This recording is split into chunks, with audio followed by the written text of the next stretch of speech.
episode 199. My name is Dave, and I'm joined by Michael. Dave, that's really close to 200. I believe Randy just popped up in the Twitch chat being like, 4 years and it was 200 episodes later. Today is November 1st, so we are officially 4 years old today. Hey, look at us. I didn't buy you anything today. I didn't get you anything either. What anniversary is that? Well, you recommended that Humble Bundle thing, so we'll just...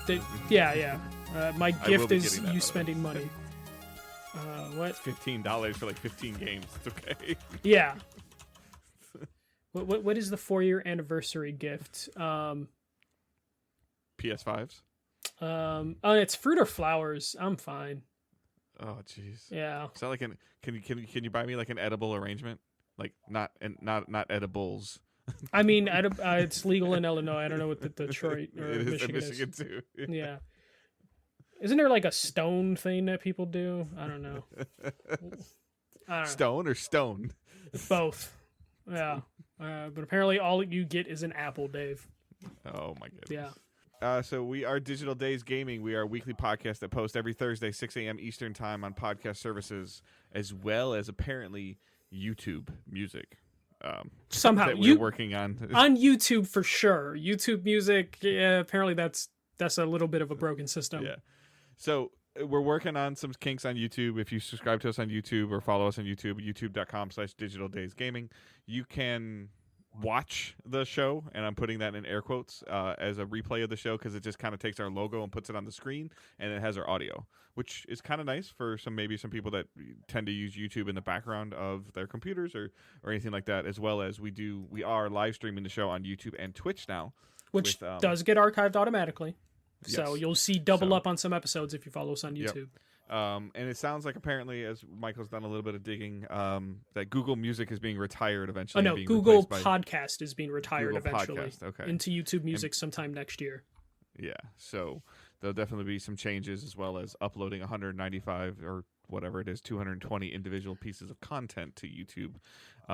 Not uploading them individually, but tagging them correctly and making the things move into the right buckets is proving to be a little bit more mundane than we expected. So. Yeah, I have my Saturday sorted now because I got organized episodes. So yeah, but so there are various ways that you can watch us now. There are various ways that you can listen to us.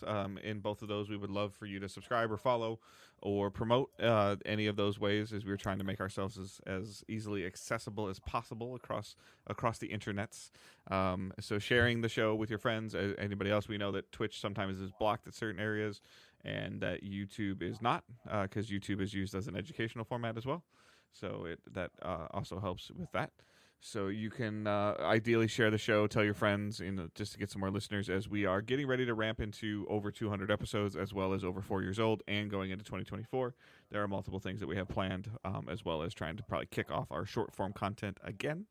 Now that I think that there are more things, as I'm getting more comfortable with plugins, that it helps with that process.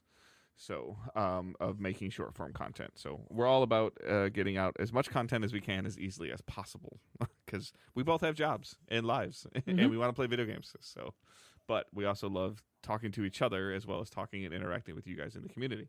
So with that in mind, everything is linked in the show notes, live on Twitch, twitch.tv/digitalgames, Digital Days Games. Damn. Twitch.tv/digitaldaysgaming. I know you're going to have to add youtube.com/digitaldaysgaming. youtube.com/digitaldaysgaming. We have a Facebook group. We have a Discord. All of those things are linked in the show notes for you to check out, as well as if you subscribe and turn notifications on either YouTube or Twitch, when we do go live, it will let you know that we are live, and you can come and hang out with us. So anyway, we're going to get into the news. We have some good, bad, and ugly. Yeah. We were got to... It moves on a scale. I threw some positive stuff in the middle of that, or before it gets bad. But yeah, we're going to go from good to worse, depending on how you see things. The first thing is Xbox put out charts of how they're reorganizing their corporate structure, which is surprisingly funny, because we got some predictions correct on how things would break out the last time we talked about like how the future is going to look for Xbox after Pete Hines left. The first big news is Matt Booty will now see his role expanded to the role of Game Content Studios President, which now includes ZeniMax, though ZeniMax will still operate as what they call a limited integration entity, led by Jamie Leder now. So basically it means that they're still going to let Bethesda kind of do its own thing, but they're kind of pulled in just a little bit more than what they were previously. Sarah Bond has been promoted to the full president of Xbox, so now Sarah Bond is in charge of everything from software to hardware to services and all that stuff, which probably makes her the most powerful woman in gaming now. Yeah, I was gonna say that's super cool that she's that title that she has, that she's essentially the face of Xbox behind Spencer. Yeah, like Phil Spencer is in charge of Microsoft Gaming, I think is technically the term. He's CEO of Microsoft Gaming, but the face of Xbox is now Sarah Bond, which kind of makes sense. She joined in 2017 and has been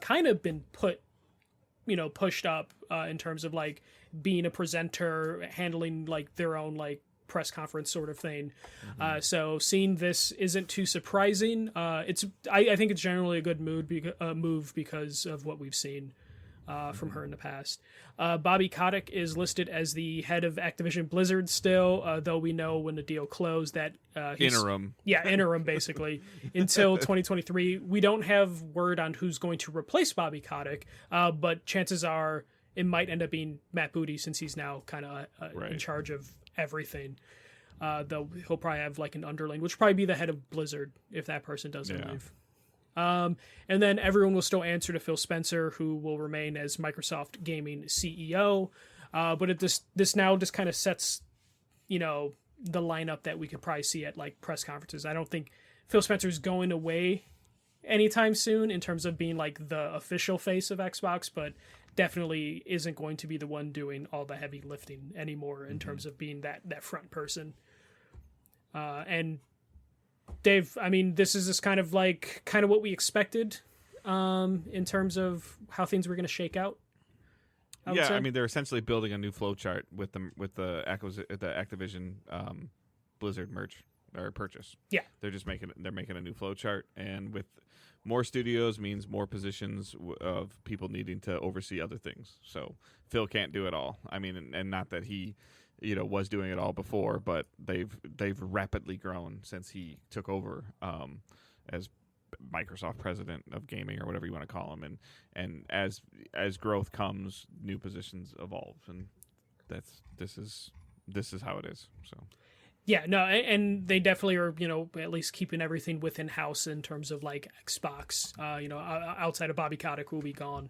It is awesome to see the promotion from within, to see a company truly grow their people from within and build on they obviously these people have the same goals and desires and aspirations that Phil Spencer has in order for him to put them in positions of power. So I think that's awesome, and instead of them trying to go and find that diamond in the rough or that needle in the haystack of somebody that's going to come in there and fix them, they're committed to their plan, and there are people in place that are committed to Spencer's plan. Yeah. They all seem like they're on the same page, which is something we can't say for PlayStation in terms of where they're at right now. So, like, Xbox definitely sees, like, a path, and they're not trying to stray from that path by, like, changing things up. I do think there is going to be some interest and intrigue with what they do with Activision Blizzard, but I have a feeling it's going to be a boring answer. Instead of hiring someone from the outside, they're just going to probably promote the Blizzard person, who I am blanking on their name. But they will potentially bring that person probably up a little bit, because Activision Blizzard, I think, is bigger than Bethesda, kind of, in terms of, like, at least in terms of how much money it brings in. You probably need, like, a specific person to still handle that, kind of like what Pete Hines was doing, and what Jamie Leder is going to do as well.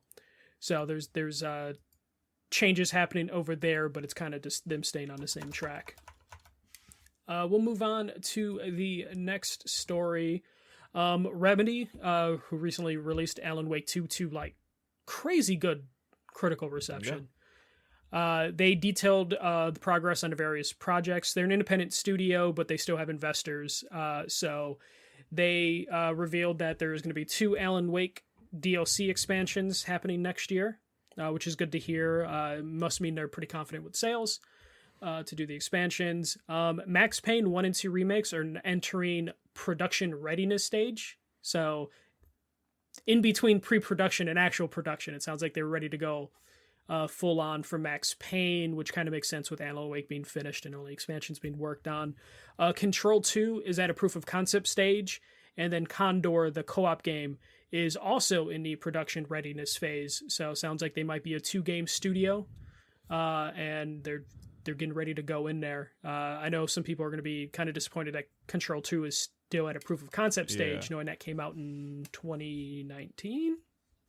Yeah, I mean, I know for the most part you copy and paste these notes. They're actually my own notes, but okay. Thanks. So is there a difference between production readiness stage and production readiness phase? Oh, no, there isn't. That's literally because right. I write my own notes and don't pay attention. Okay. Yeah. Well, that's what I was going to say. I said I know some of these you copy and paste, but I know some of them you also type. Why you interrupted me, but that's okay. Yeah. So, I'll fix that. But yeah, Dave, we're always kind of like intrigued. my bloodline right there, man. I have to read those words. Somebody named Michael has taught me words matter. Sometimes they do. But stage and phase are pretty close. But Dave, we're always like intrigued by like the pipeline for some of these studios, and Remedy's kind of laying it out there of like, hey, this is what you should expect from us. Yeah, I think it's awesome. I think that it's also like what we've talked about though is the concern of like, okay, that's what we're looking at right here is potentially 6 to 9 years. Yeah. Like realistically, and then you start talking about too much, too fast. Could lead to issues like we'll talk about in the next couple stories. Like when like it's just kind of it's weird. We went through this years ago with Platinum Games, and we went through this with Warner Brothers Montreal and Rocksteady of like when too much Batman, trying to get too much built too fast. It's definitely a concern, and the first immediate concern is how long. Like how long is too long and how long is not enough between releases and sequels. Like if it's Max Payne 1 and 2, which I would assume would come as like a combo pack, right? Yeah, or they're just going to do like an epic saga thing where it's just right, like one but they would thing. Still come out around the same time, right? I would hope so, especially the way they're specifically talking about it. They don't seem to be talking about them as separate projects. Right. And then we're led to believe that Condor is ahead of Control 2 based on where it's at. Where it's at. So now, like, if Control 2 is at the end of the 7 to 8 year window, like we're talking about almost that's a pretty big gap between Control 1 and Control 2. Yeah, and that would be something that you'd have to worry. Though Remedy, at least I believe that's why they're kind of doing their own cinematic universe in terms of like all the games are in the same universe. They might not like directly be connected, but they at least keep something there, some thread.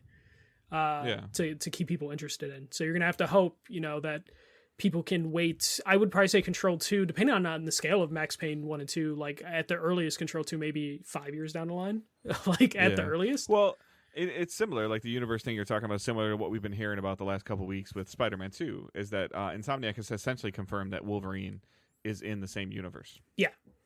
So I would not be surprised if there is a part of Wolverine that possibly takes place in New York City with the New York City that they use for Spider-Man. Yeah, and there's other excitement, spoilery things I could say about like things that are connected to Spider-Man 2 that gives me like excitement and hope. But getting that confirmation from Insomniac that like, they're in the same universe is kind of cool because we know the rules of the Spider-Man 2 universe. We know which characters exist in that universe, or the Insomniac Spider-Man universe. Right. We know certain characters exist based on like they have apartments and houses in Spider-Man 2. Yeah. So I mean, it's just not that I don't want to go down the Spider-Man 2 bandwagon. I was just using it as an example of Remedy essentially saying that whatever happens in Condor probably will have some type of impact on Control 2. Yeah, and I want to say, because there was another game that they were working on that wasn't really mentioned in their investor call that was like the multiplayer version of Control. which I think might be Condor. Possibly. But there was another game that they didn't mention, which means it probably could have been shelved because it was announced before they announced the Max Payne deal. So there might have been a chance that they're like, hey, we can't do all these games, and Max Payne is pump the brakes, baby. Yeah, and Max Payne is Rockstar money. That's in partnership with Rockstar. So I imagine they want to get it right for Rockstar, and Rockstar is probably just like, we'll throw some money at you and do what you can. Yeah. So like Max Payne, I believe there's Easter eggs for Max Payne in the Alan Wake series, but because they don't own it, they haven't fully brought it into the Remedy verse. But I love the roadmap though. I mean, because now there's no question what Remedy's doing. Yeah, and you can look at this easily and be like, okay, we're seeing Condor before we see Max Payne 1 and 2, or we're seeing them around the same time. And I love the roadmap too, because like we don't really know what like Ninja Theory's plan is after Hellblade 2. Like we don't know what Naughty Dog's we outside of factions, or if it does or doesn't exist, we don't really know what Naughty Dog's working on. We have no idea what Sony Ben's doing. We have no idea what Sony Santa Monica's doing right now post God of War. So like in terms of like, I understand that some of that's the allure and they don't know what they're doing yet or not, but I mean, at least for the most part, like we know what Remedy's doing. Yeah. Like and it's not going to be left up to question. And when people are like, well, what happened to Remedy? Oh well, they Google. Oh, they just released Max Payne 1 and 2. Oh, okay, so next thing we should hear about is Condor, and then after we hear about Condor, we should hear about Control 2. Yeah. Cool. And then hopefully, within 2 or 3 years, they'll do this again. And I think it's very important, especially for them to remain independent. You need to have roadmaps like this, not only for investors, but for your fan base. There are people that are Remedy fans, probably first more than some of these games. And you want to keep them like supporting, your current projects so they can see the next project. So it's important for investors to give you money, but also to make sure the players are still engaged in what you're producing. So it's very important they do this. I hope more companies kind of do this, especially independent companies. We see this all the time where independent companies will release a game. It's like a relatively big hit, and then they kind of go away for several years as they work on stuff. And especially if you're going for the scale, the size and scope that Remedy's doing, you need to have roadmaps and stuff. Well, just from an independent standpoint of like of independent studios that I enjoy, like I really want to know what Drinkbox is doing right now. Yeah. Post Guacamelee, post Severed, post Nobody Saves the World. Like they're a studio that they're in terms of indie studios, they're right on the cusp of I'm gonna play whatever you make and release. Just because of how much I've enjoyed their games already. Similar to, I think that I can't think of the studio name right now, but Hades and Transistor and not Supermassive, Supergiant. Yeah, Supergiant games. Yeah, like you're probably at the point where, for the most part, whatever Supergiant releases, you're gonna check out.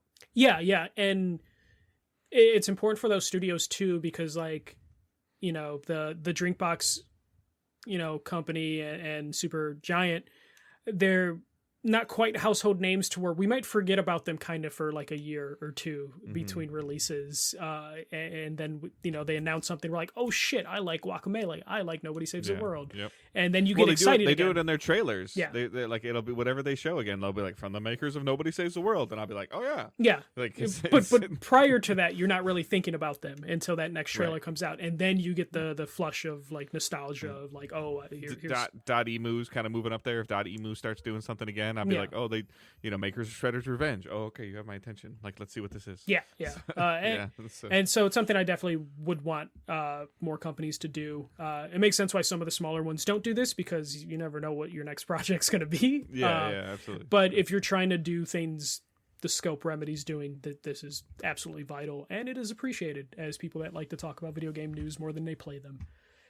All right, this next update was going to catch some people off guard. It's a Gran Turismo update. We don't really talk about this, but I thought it was kind of interesting just because, we're always like wondering about like the Gran Turismo like player base and how well it's doing. Because, we have some people in the community that like really enjoy it, and they're like, why don't you guys talk about this? And we've just been kind of like, we don't play it. And also we don't hear about people playing it too often. Yeah. But Gran Turismo 7 is getting a free update this week that they're claiming is their biggest update, and it sounds pretty hefty. It's going to add 4-player split screen, 7 new cars. I should probably scratch that out. 7 new cars, AI assistance and quick race, and then a new snow track. And the new snow track will work in VR because I forgot Gran Turismo was a VR game. As well, which it seems like more people were excited about racing in snow in VR, which as someone who's in Chicago, I'm just like, okay. It's my drive to work. Yeah, that was yesterday in Chicago on Halloween. That was this morning. Yeah. So Gran Turismo 7 apparently saw a boost in the player base and in sales with the release of the Gran Turismo movie this past summer. I believe some data, like we didn't get sales data, but player base data, it was like 13% increase in the player base in terms of like who's online, because I guess you can see that when you're playing. It's all 13% increase in people playing the game when that movie came out. And then the last time PlayStation touted official numbers was back in November when it estimated that it sold over 6 million copies. So I would imagine the movie has definitely helped if they saw an increase in the player base at that time. And also, did the Blu-ray come out yet, or is it coming out? I would have to look. I think it's hitting some streaming services though. But I'm guessing it's going to be very healthy for Gran Turismo once it starts hitting streaming services and once it's out on Blu-ray. Wow, there's some theaters in Chicago that are still playing it, which is kind of crazy. So Gran Turismo seems to be doing pretty healthy that they're able to can buy it on Amazon Prime. Okay, so it's at the buy level, not the red level. Available 4K Ultra HD at digital purchase for $25 at Amazon Prime. Okay, so it's not fully on services yet. Gran Turismo seems to be doing well. I like when I see games get big free content updates. I miss that. But it's good to see that. I saw a lot of people that I didn't know played Gran Turismo that were super excited for this content update. Yeah, I mean, I've heard really good reviews of the movie in terms of like just the movie itself, and then any marketing is good marketing. Any way to get the Gran Turismo name out there again in non-gamer eyes for people that play games that, you know, maybe forgotten that Gran Turismo still existed as a franchise that's on, you know, because they stopped playing racing games years ago or whatever, and they get exposed to it again. Like, that's great.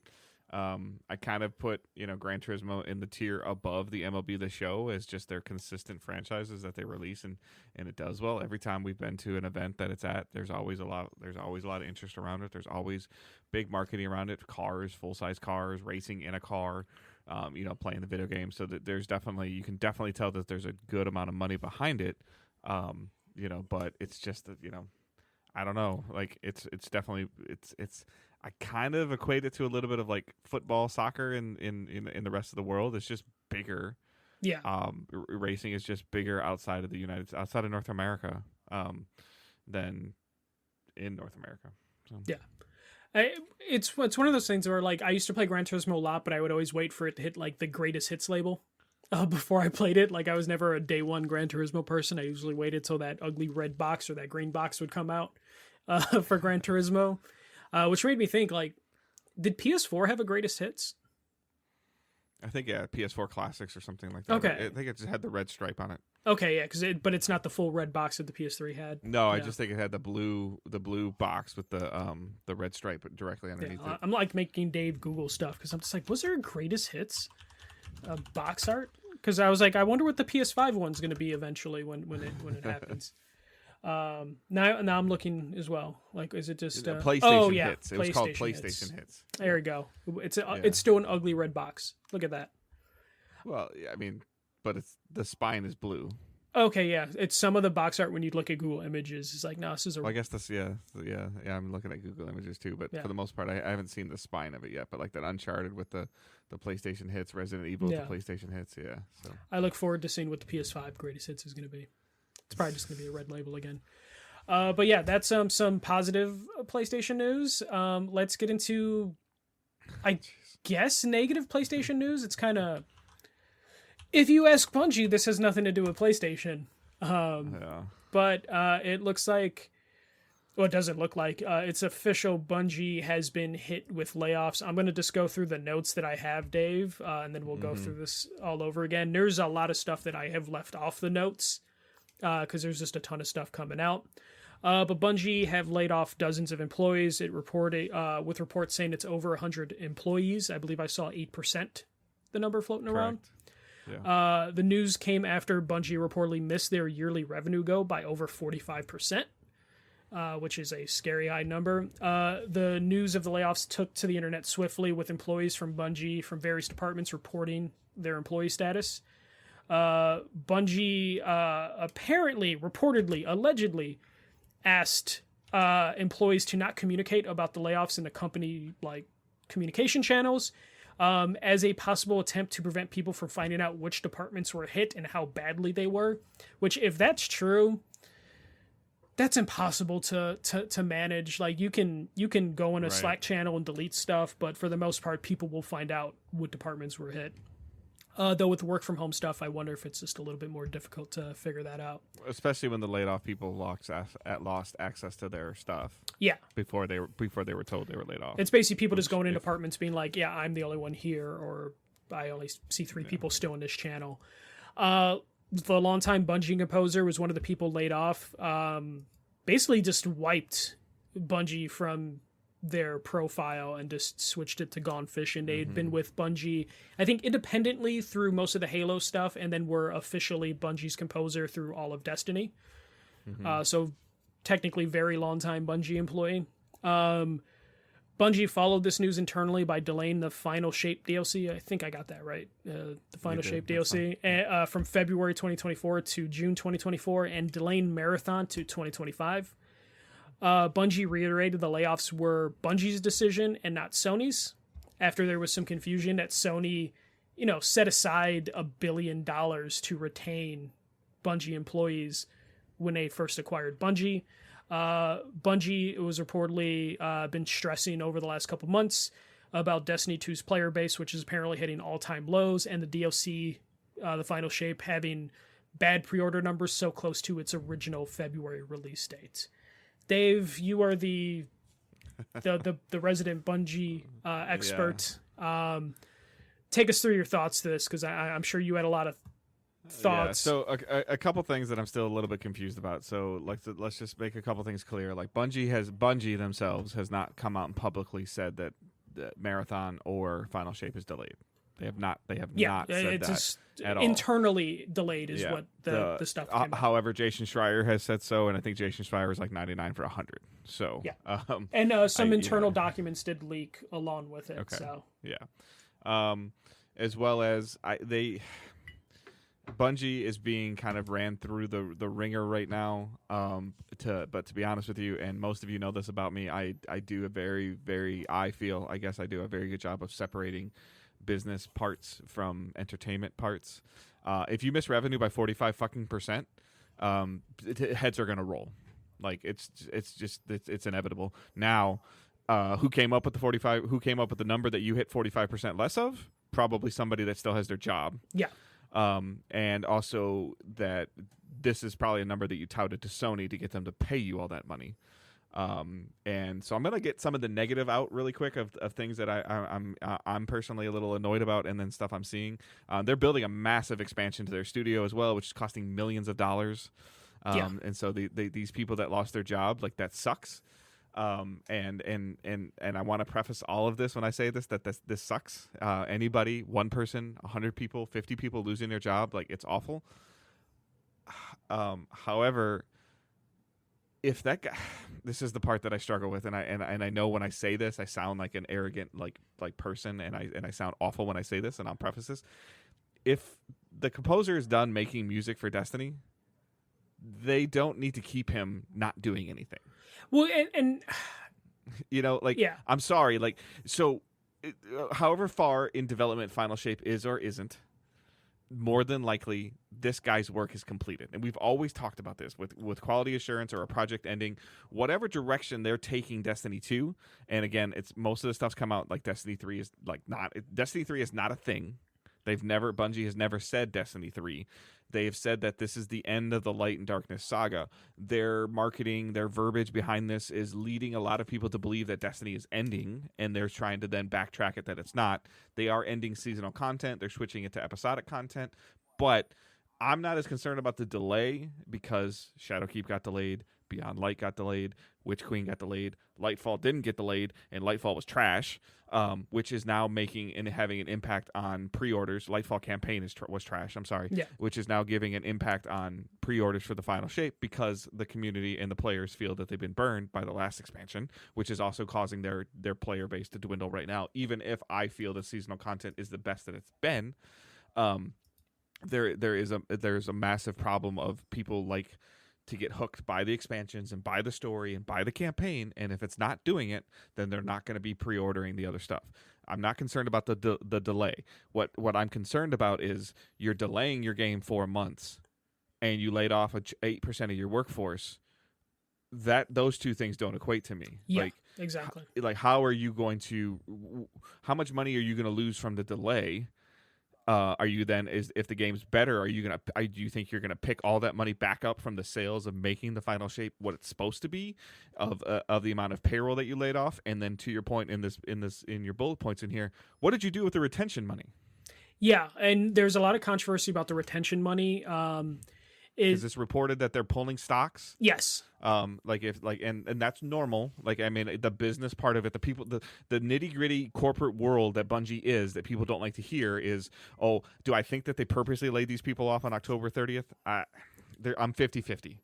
I don't think that was necessarily malicious. It might have been the end of a quarter, like a Sony quarter where they're crunching numbers, and or Bungie has their own numbers to crunch. The rumors are that Sony is telling Bungie to delay the game until June, which then puts it into the next physical year, which I think is March or April for Sony. And Sony's kind of just throwing up 2023 as a loss for games as a service, physical year 2023. Yeah. So if you're led to believe that. However, I'm at the point of where I've been dissecting this Bungie acquisition since it happened, and everything has always been partnership and merger and acquisition, not a purchase. Bungie stands on its own. They make their own decisions. They had a little pie chart flow chart, and Bungie was outside of that chart. And they do their own things, and it's led to believe that Bungie is doing this. And yeah, you still have a business to run, and when you're down 45% in revenue, like you have a problem. And and it's been reported this week that Pete Parson came out and said like the right people are still in place for Destiny 2 and their future. But this is not doom and gloom. This is not Destiny's died. Destiny's dying, or Destiny might be dying, but Destiny is not dead, and Destiny is not going anywhere because right now it's the only thing that makes money for Bungie. But it is one of those things where if they can't right the ship with the next DLC, I could see them being like. I disagree because I understand if your player base is still going, I think, But if you're led to believe that what's came out today is that they brought Tarkov players into Bungie to play Marathon, and they brought like 20 or 30 of them in to play Marathon on a play test, an NDA thing, and essentially at the end of that play test, they asked them, if we were to release Marathon tomorrow, how many of you would play it? And none of them in the room raised their hands. None. Yeah. And this is Marathon is an extraction shooter, is believed to have been a battle royale that has turned to an extraction shooter as the market has changed, why they've been making the game. And the reason why I say that I don't think Destiny could die, because if Marathon fails, then they have to go back to what has made them money for the last decade. Here's what I would say. I think Destiny would change significantly in terms of like that's when they just emergency slap 3 on a box. Yes, yeah. If Marathon in this Project Gummy Bears, which is what it's called, which is stupid. If both of those don't do well, yes, they will cut bait and make a Destiny 3. Yeah, because that's the only way to bring the people that you've lost from expansion to expansion. Like an expansion's not going to save Bungie at this point. Correct. And I also think the final shape will, and other content creators have said this, I'm not sitting there taking claim of it and making a big thing or whatever. I am in lockstep with what some of the other content creators are talking about this week with Destiny, is that final shape is probably the last named expansion that we see in the Destiny 2 franchise. They're going to pivot to these episodes, and they're probably going to name these episodes and bring them out every 4 to 6 months in small bite size, bigger than seasons, but not quite as big as an expansion, if that makes sense. Pieces of content as they are running and hoping to get the $20 out of you every 4 to 6 months. Which I think they will only go down that path as far as like Marathon can take them in terms of like their next game. Well, it ultimately depends on whatever this third project is. Yeah. Like, I'm not naive. Do I think that Destiny 2 is going to exist in 3 more years?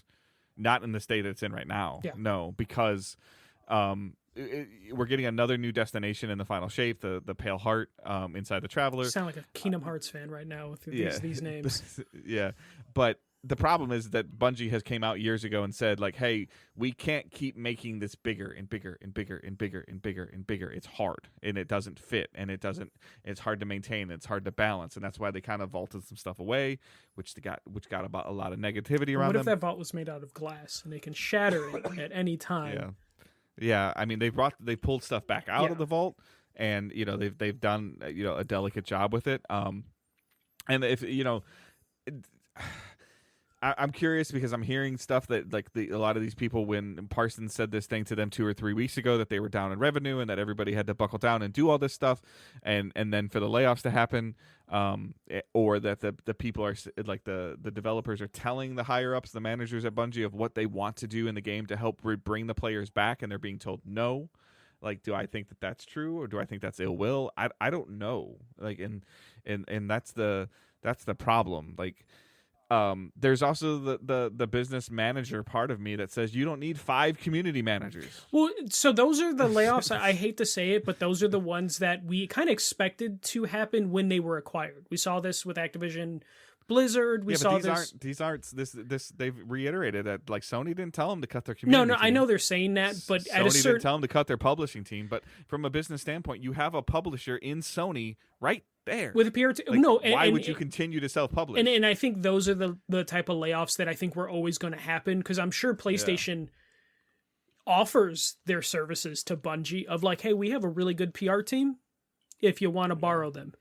Or HR or recruiting. And I guarantee Bungie, when you're down 45% on your revenue goals, are like, maybe we do move some of these departments to internal because Sony. The list of what I saw was not developers. It was not, it was varied, but they did hit QA, I believe. Well, QA always gets hit, which is just like the most baffling thing. But it was a lot of the community side. But it's not creative director. It's not sandbox thing. It's not server server stability. The composer guys. is like the only one that seemed. And but even I just feel like you've got, like, at a certain point in time, you got 11 years of music. How much new music do you need? No, you need new music every time, Dave. Like you don't like music, so like you don't care about that, but you need good music. But I will say that it is a luxury for a studio to have an in-house composer. You might have a music person or an engineer in-house, but to have someone dedicated to just composing music. And he might be upset that he got laid off, and I get it. Rightfully Maybe you had a job for 10 years, 11 years, and you got laid off, but it might have been one of those things where, like, hey, in 18 months we might need you again, but right now we got to cut payroll because we're down 40%. No, and most likely the next Destiny expansion that happens after the final shape, they'll probably be like, hey, and we worked with this new contractor who is this famed composer we worked with for however many years. So like, it sucks that, like, the thing that made Bungie special is the fact that they did have an in-house composer, that they did have like this team that's been together for so long. So seeing those pieces picked apart is what makes, I think, a lot of people angry about what's happening. I feel like some of those are luxury pieces. No, they 100%. But they're realizing that they can't have the luxury of right now, which is crazy because they were just acquired by a company. But that also just shows you the struggle of or what's in the deal. No, and I think that's what happens is like PlayStation's like, you are independent as long as you hit your goals.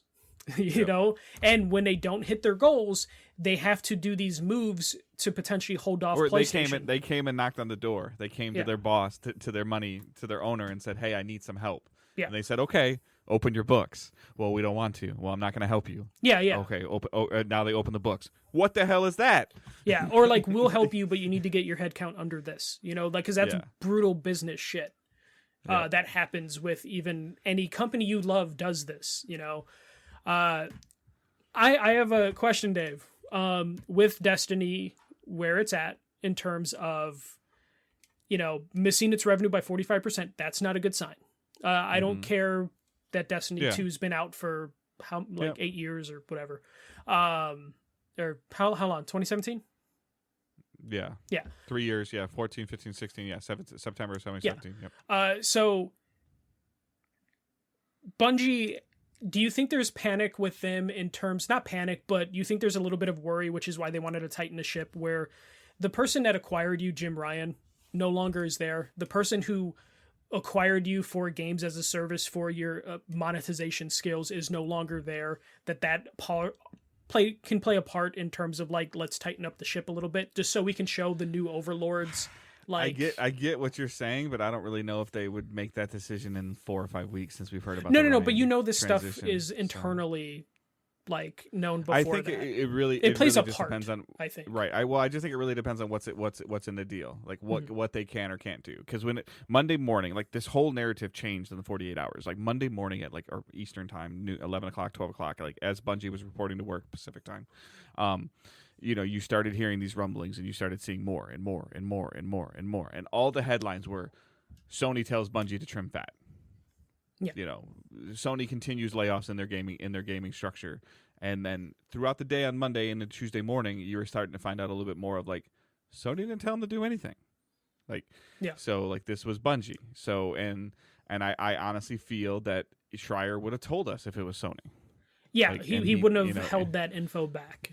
Right. So like I really, and this kind of goes into, because I was having conversations with some people of like, I was still struggling with on Monday afternoon, like how can Sony tell Bungie what to do when Bungie produces Destiny 2, Bungie's producing Marathon, like because if Sony was producing Marathon, it wouldn't be on Xbox. I'm sorry. Yeah, no, like, yeah, it wouldn't. I know you and I are lockstep with this, and then we find out more and more and more that and it's Wednesday night, and so it's only been like 48 hours plus, maybe 55, 60 hours since all of this has really happened. And, we talked about it before. Most of these people can't publicly say what's really going on because they want another job in the game industry, or they want to eventually return to Bungie in a year, 2 years, or 3 years. Yeah, especially the people that move to Bellevue, I think is where they're at. So yeah. So, but it's just like it makes me want to see the deal even more because, like, yes, as an independent oddity, like this would have happened at Bungie, whether they're independent or owned, and at the same time, like Bungie, I feel has enough pride and has had enough issues with Microsoft and Activision that they're you know what, we're gonna fix it ourselves. Like, this is like we're going to fix this. But what I mean about the Jim Ryan thing, if they might feel even more so that they need to fix it themselves because potentially their biggest like cheerleader is no longer with the company. To where I just want to know where the money went. Like where the employee retention went, apparently, how the employee retention stuff worked is some money was put aside and given to all the employees, but then the rest of it was going to be spread out over the course of the next couple years through Sony stock, and that's where a lot of the controversy is coming from. Is basically they told people at Bungie, the longer you stay at Bungie post acquisition, the more money you'll get over time, and by firing those people, that money now that would have went to those employees over the next like 5-10 years, however long it was, is just going to go into Bungie's war chest. Yeah. Which is unfair, but that's how shitty business is. Every corporation does the same thing. Yeah. So Bungie's not alone in this. So it also, if you want to be full on devil's advocate, evil, type of person, you can imagine that Bungie's like, we can get that retention money and put it in our war chest that would have went to the 100 employees to help us get through. That's not, but at the same time, that's not going to fix their 45 million. No, it's not going to fix their thing, but it so. could balance a little bit of what they need. Let's be honest. Let's be realistic. They're going to see a bigger revenue drop with a 4-month delay. Yeah, and that's the thing. They can't supplement another season. Yeah, how do you feel that? They just laid off 100 people. Yeah. Well, we've had it when we had the excuse me. How do you feel that time with less people? Right. Bungie delayed it, Witch Queen, from November to February, and we had a 7.5-month season. And it was brutal. Mm-hmm. It was awful. And it's with a fully staffed Bungie. But Witch Queen was phenomenal. Yeah. And then 12 months later, you got Lightfall, which was not phenomenal. And now you've got Final Shape, which is looking good, but people are feeling very burned by Lightfall. And it's this give and take. There's no in between with Destiny and their player base. It's either hot or it's cold, and it's cold or it's hot.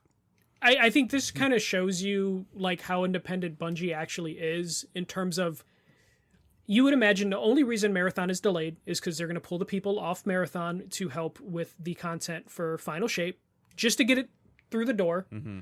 And in order to do that, they would have had to go to PlayStation and go, hey, we're one of your marquee games for next year, and you don't really have a lot of marquee games lined up for next year. We need to push it another year. And PlayStation had to approve it. And if it was probably PlayStation's decision, they probably would have been like, fuck that Destiny DLC. Like, we need Marathon. So PlayStation is showing confidence in Bungie to be like, you know what you're doing, so you can delay one of our marquee games, Marathon. And now this could be a 3-month delay for Marathon, though. If Marathon was tentative, but still, like September, October, like getting it out of the holiday season still is bad. Yeah. But if it's led to believe that like the Tarkov, I believe that the Tarkov players, because maybe that's the player base that they're going after. If the rumors are true, they had no Destiny PvP players, content creators brought in to play Marathon. They strictly brought Tarkov streamers in. And I don't know enough about extraction shooters. I never played Tarkov. It's popular with a very niche audience, which is a baffling thing of just like, wouldn't you want to spread that? But I just don't know why you wouldn't bring, I guess one of the guys I listened to on the way home from work today was like, you bring one of your top tier Destiny PvP players in to play Marathon, and he comes out and says, oh, you decided to shit on Destiny 2 PvP to make that? Yeah. To make Marathon, like that's what you're doing, and this is what it plays like. So I think that that could be some bad things around it. Do you think it's like what? Do you think there's any validity to them delaying it out of physical 2023? For Sony, do you think Sony was telling them to delay it out of physical 2023, or Sony was okay with moving it to physical 24? Physical 24. Final Shape. I'm sorry. So Final Shape and Marathon coming out in physical year 24. No, but that's the thing is like I would imagine PlayStation really kind of doesn't give a shit about the Destiny stuff. So I think they're fine with whatever happens with Destiny. I think their discussion would have been Marathon based. Yeah, but the conversation around it is like they could have two gigantic either one gigantic expansion and one marquee live service game released in the same year, and talk about user base playing Sony games versus. Let's be real. Like if Final Shape came out in February, you'd see a huge surge in February, and then by the end of March, it'd be done. Like, because that's how it works. Other than your seasonal players, which you're gonna go right back down to your normal levels that you did like in August, September, and October, like we're in right now. Although they're lower now than normal, but. So by the time their new year started, I think they do April 1st, right? March 1st, April 1st? Something like that. It varies from company to company. I know usually June is like sometimes Sony, the beginning. I think Sony does like April or May. Yeah. So then them saying, hey, our games as a service player base in 2024 is this much higher than 2023 when you didn't release a games as a service. I mean, that could play a part in it. I also do really feel like PlayStation views Destiny is like just some weird little thing that Bungie has at this point, especially if revenue's down 45%. Like I would imagine. Yeah, but it's 100% of their revenue though. Down, up or down. It's 100%. No, I know, which is why they're more interested in like getting Marathon right, because companies don't. Bungie sticking with Destiny this long is very admirable for a studio to be that dedicated to it, regardless if it's 100% of the thing, because companies just want to move on to the next big thing. Yeah, but they have nothing else right now. But they could have had other things, but they focused on Destiny. But I don't know if any of those other things, like we've talked about it before, like if they swung and missed, they stopped playing. If they stopped doing Destiny 2 after 3 years and tried to bring something out and it fell flat on its face, like Bungie could have been gone. I just imagine PlayStation looks at Destiny like a fucking Olympic athlete with a cigarette addiction.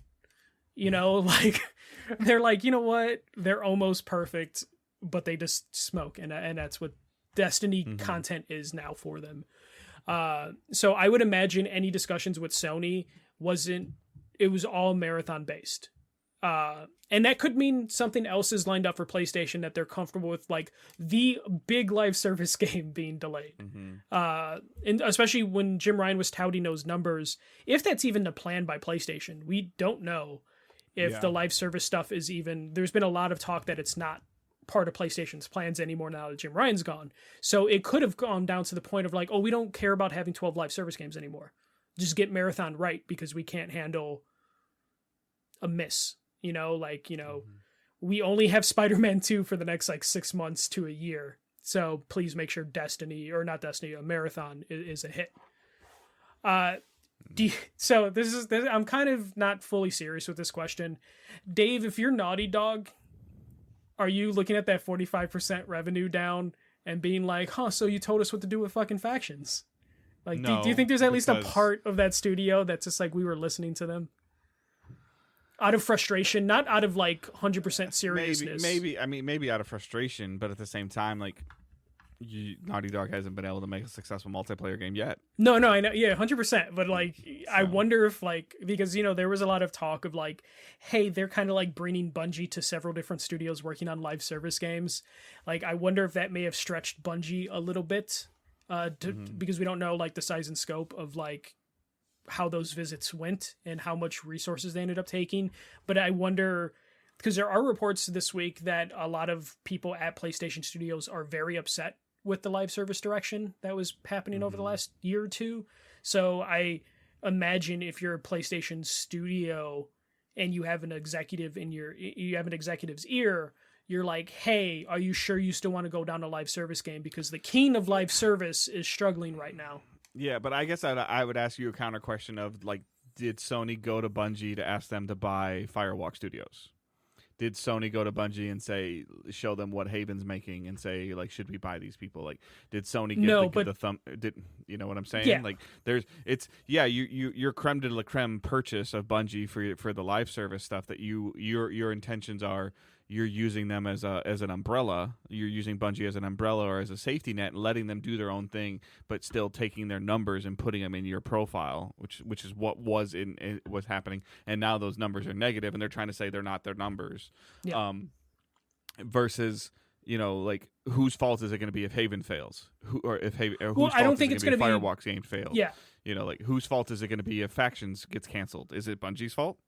No, I wouldn't say it's their fault. I would say, though, those studio acquisitions probably did also have in mind of like, cool, they have an idea for a multiplayer game, and we're picking up Bungie soon.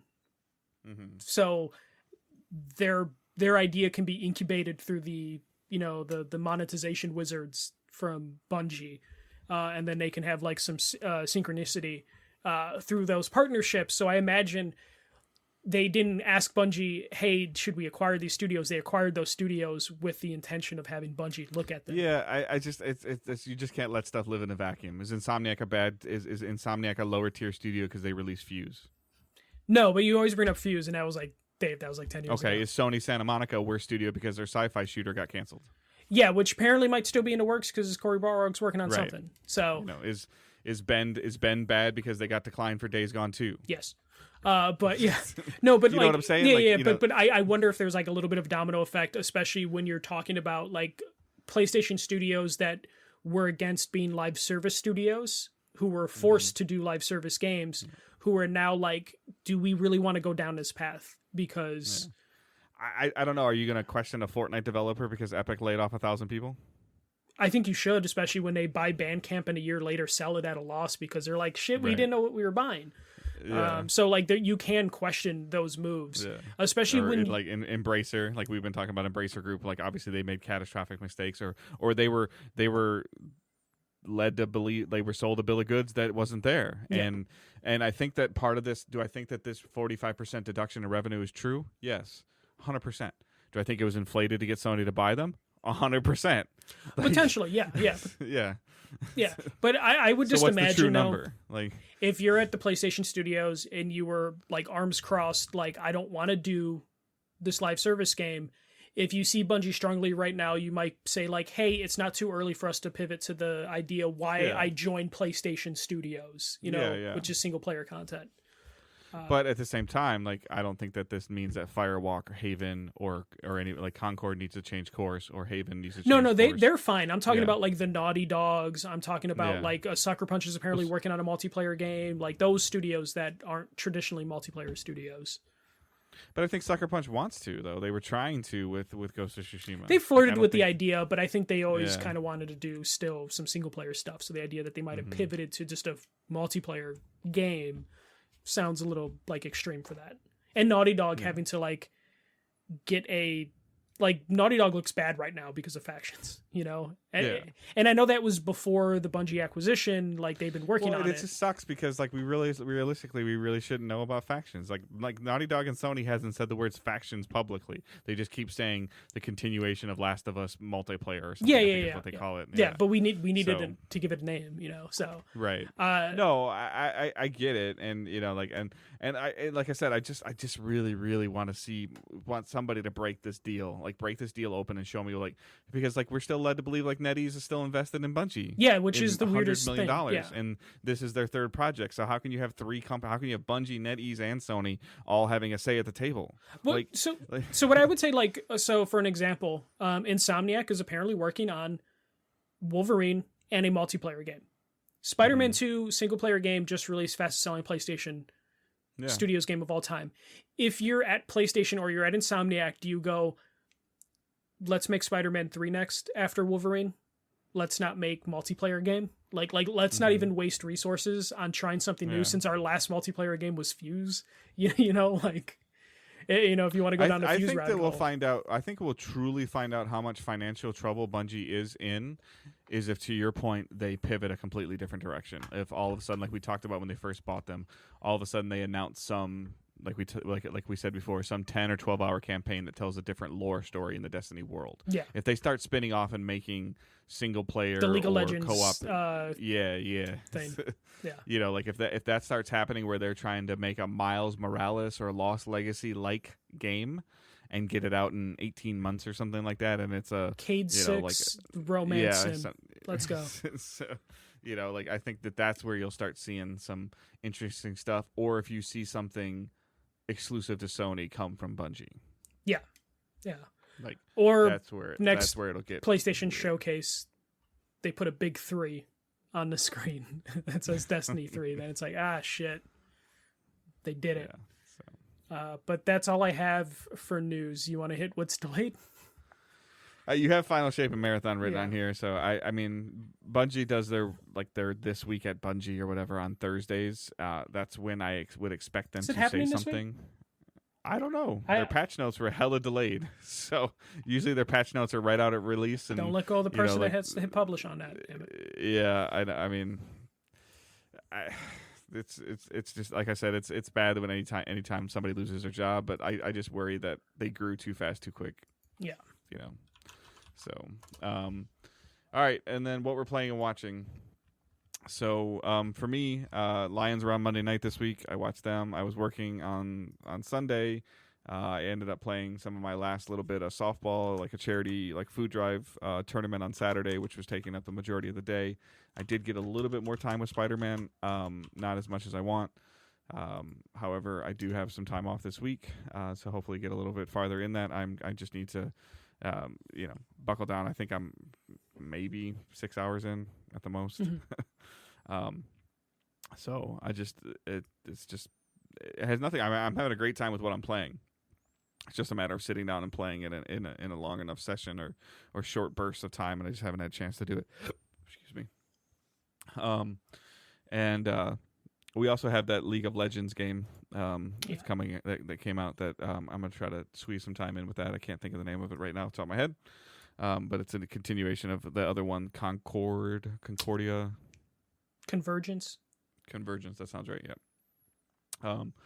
So there's definitely a lot to play, and there's been a ton of conversation this last couple of months around, like you're talking about, similar to the Destiny player base decreasing, but we've gone from like a Diablo or a Tears of the Kingdom to Diablo to Baldur's Gate 3 to Spider-Man 2 transition over the last 6 or 7 months, which is definitely affecting games like Destiny. And we're coming out of like what people are arguing is like, they're comparing 2023 to like 2013 and 2018 and to 2011 or 9, I think, in terms of like greatest years of gaming, and it's on the heels of like just awful layoffs all over the gaming industry. It's a very crazy. It's like one of the better years for video game releases, but one of the worst years for the video game industry. It's baffling. So what is 2025, 2026 going to look like when you don't have any of these people making games? You're gonna have a lot of fucking great indie games. Like probably like. So we're gonna, and it's just so, so weird right now. Like I was having this conversation with one of my coworkers about he's trying to find, games that he wants to play, and I'm getting to the point now where I'm kind of asking him like, hey, like we just talked about, like, have you played Guacamelee? Have you played Nobody Saves the World? Have you played Hades? Have you played Transistor? Those are great games that you can get done in 8 or 10 hours. I think this Assassin's Creed Odyssey style or Valhalla games are just wearing on people. Like, no, I think they are. On and people. I think the live service games are kind of hitting their mark too, in terms of like, oh, let me grind out this battle pass the next 30 days. Like people, I think, are kind of tired of that. I don't even care about that when I play Destiny now. For the most part, it's just hanging out with 3 to 6 of my buddies, doing something in the game. And I think this season is supposed to end in 5 weeks, and I'm at like level 71, and I'm just like, okay, if it happens, it happens. If it doesn't, those last 10 levels, I don't need those little material things. I have enough of them. It's like. So it's just everything's in this weird spot. Like, like even you as a player, like you're not grinding Overwatch every other day or every 3 or 4 days anymore. I haven't played Overwatch in like 6 months. Yeah. I haven't played any multiplayer game in a while. And at this point in time, yes, Destiny is a multiplayer game, but Destiny's, like I've always talked about, Destiny's like my poker night. Yeah. I hang out with 5 or 6 of my buddies for 2 or 3 hours, and that's really all I play. I raid once a week on Destiny. And I mess around with it, like if I have like an hour to spare, or if I get my lazy butt up out of bed and I get tired of watching SportsCenter at like 8 o'clock in the morning. Yeah. So that's that's kind of what it's turned into for me. So, but yeah, still kind of going through Burn Notice with Ange. Like we're I think on season 4, like halfway through season 4 or something like that. So I think I started to see where the where like USA Network decided that like, hey, we're gonna keep the show, and I saw the quality of or this is where that digital film transition happened in like 2013, 2014. Yeah. Like stuff looks a lot better in the show now. So, but yeah, that's same thing. Like 45 minutes while we're eating dinner, like Burn Notice is on, and then I end up watching football or something like that. So, but yeah, like even like half joking, half serious. Like you literally sent me that humble bundle. Like here, fill your ROG up, you'll be good. Yeah. As soon as I saw it, I'm like, he probably already has Gotham Knights, but he doesn't have all these other games. Yeah, at least not on PC. Yeah, so, exactly. Yeah. For me, so I platinum Spider-Man 2. It took me about like 30 hours. Spider-Man 2, like I want to say, like story-wise, I think the game is damn near perfect. I did have some bugs, mess up some boss battles, which were kind of annoying. With the story being like damn near perfect for me, I still would say I probably like the first one better just because it was the first one, which I know is I feel like it's a weird statement to say, but I think most people would agree, like, that first time you play a game or you're introduced to, especially there hadn't been a really good Spider-Man game in forever.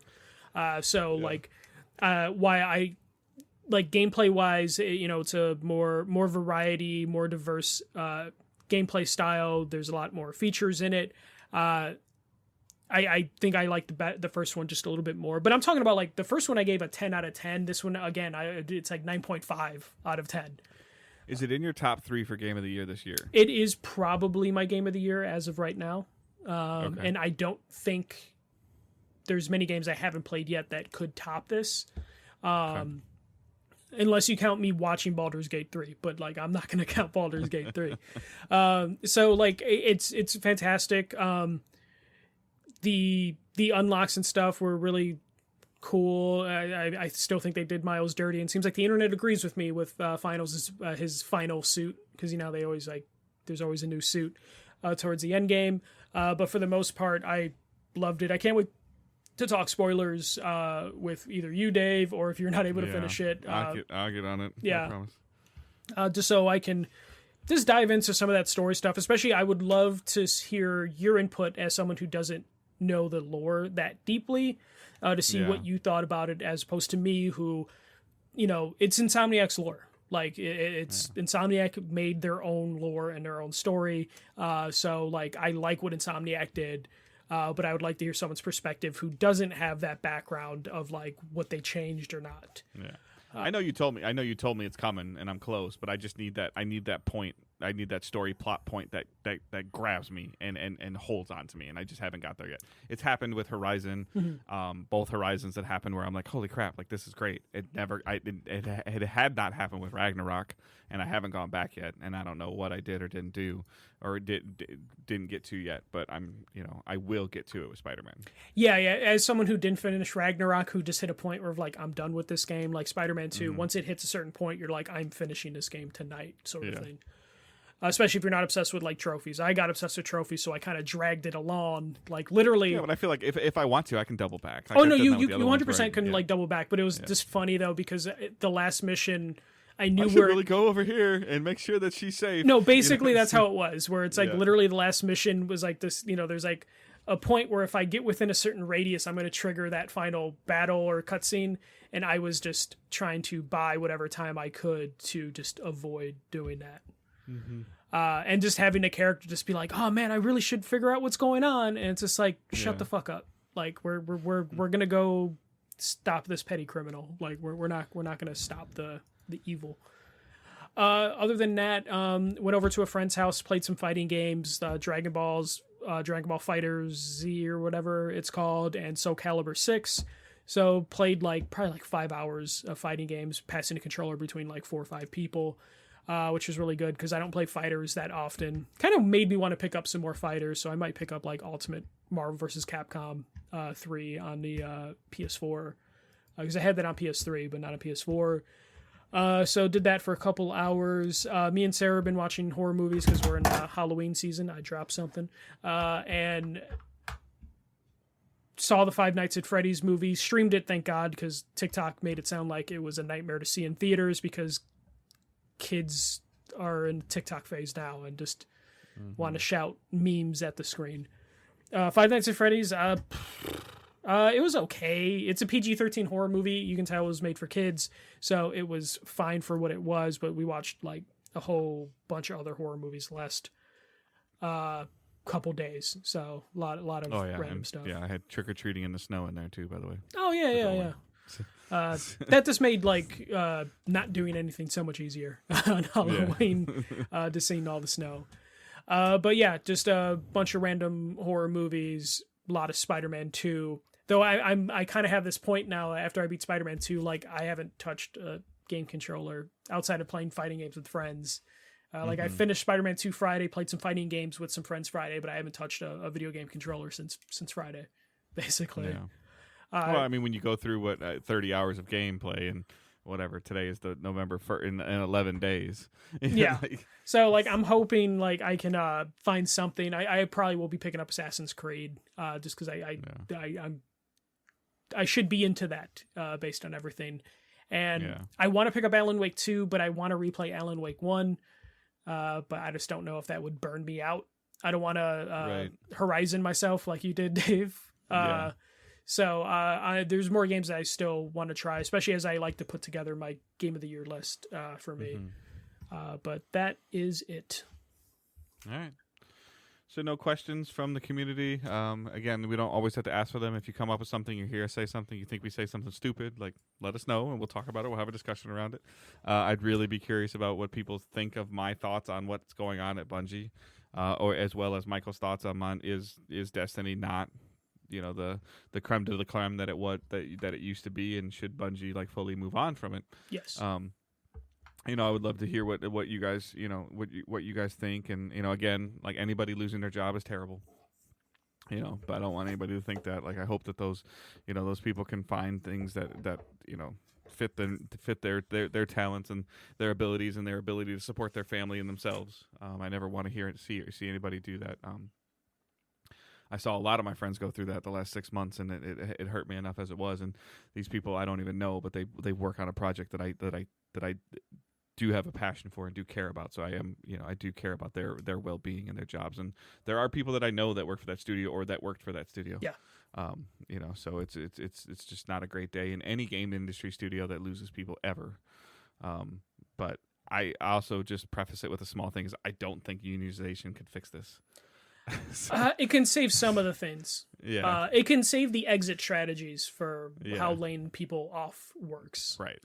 But it won't prevent layoffs from happening, but it will at least prevent how people are split. Yeah. So, but yes, we would love to hear your thoughts on any of those things and other events that are going on in the gaming world. You can send them to us on Twitter at Digital Days Pod. You can send them to Michael at the First MJC. You can send them to myself at Good Dave Hunt. You can, join our Facebook group. You can join our Discord server. We can have conversations around that. We have a Patreon. All that stuff is linked in the show notes. You guys can check all that stuff out there. Join the community. Join the conversations. Pitch games to me that I should play or that I could play with you guys, because if I'm not going to keep playing Destiny, I don't know if I am or not, and we'll see what's going on with that. For the record, I have not pre-ordered Final Shape either, because I usually lately don't pre-order stuff until 48 hours before it comes out. Did the same thing with Spider-Man. Especially expansions. I just don't see the benefit in pre-ordering expansions. So, but I would love to hear everybody's thoughts about where we're at in the gaming world. So I hope everyone had a great Halloween if you celebrated it or had kids, and hopefully you were warmer than I was. But you can you can check us out and join our communities. Click the links in the show notes, and I hope everyone has a great week. Keep moving forward. Don't be a dick. See ya.